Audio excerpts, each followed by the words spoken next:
नमस्कार, मी कादंबरी जाधव आणि स्वागत आहे तुमच्या सर्वांचं माझ्या यूट्यूब चॅनलमध्ये. भगवद्गीतेतील आपण श्लोक पाहत होतो. त्यातील अर्जुन विषाद योगमधील आत्तापर्यंत 20 श्लोक पूर्ण झालेले आहेत, त्याचे स्पष्टीकरण लाईफ लेसन सहित. आज आपण पाहणार आहोत 21वा श्लोक आणि राधे राधे म्हणून आपण सुरुवात करूया.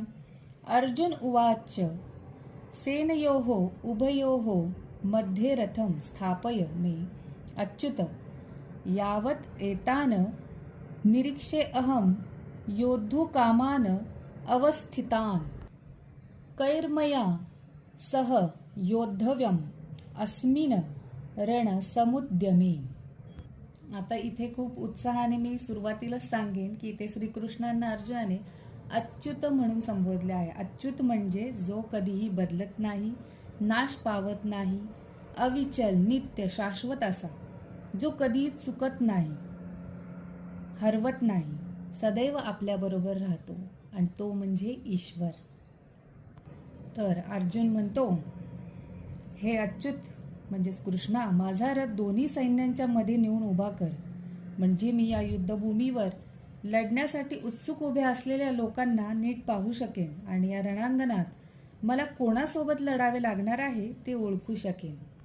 आता इथे सेनयोरु भयोर मध्ये म्हणजे दोन्ही सैन्यांच्या मध्ये, याचा संकेत असा की जीवनात आपण नेहमी दोन टोकांच्या मध्ये उभे असतो.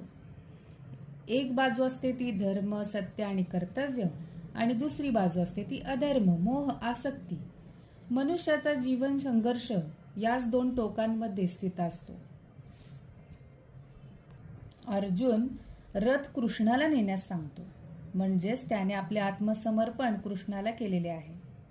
आपला जीवन रथ जर आपणच चालवू लागलो तर अहंकार निर्माण होतो, पण जेव्हा आपण तो परमेश्वराकडे सोपवतो तेव्हाच तो योग्य ठिकाणी नेला जातो. या देवतांनी रक्षे अहम, मी या योद्ध्यांना पाहू इच्छितो, म्हणजेच नक्की कोणाशी युद्ध करायचे आहे हे स्पष्ट जाणून घेणे. आपल्याला आधी आपल्या खऱ्या शत्रूंची ओळख करून घ्यावी लागते आणि ते बाहेर नसून आपल्याच भीती, मोह, राग, द्वेष, वासना यामध्येच असतात.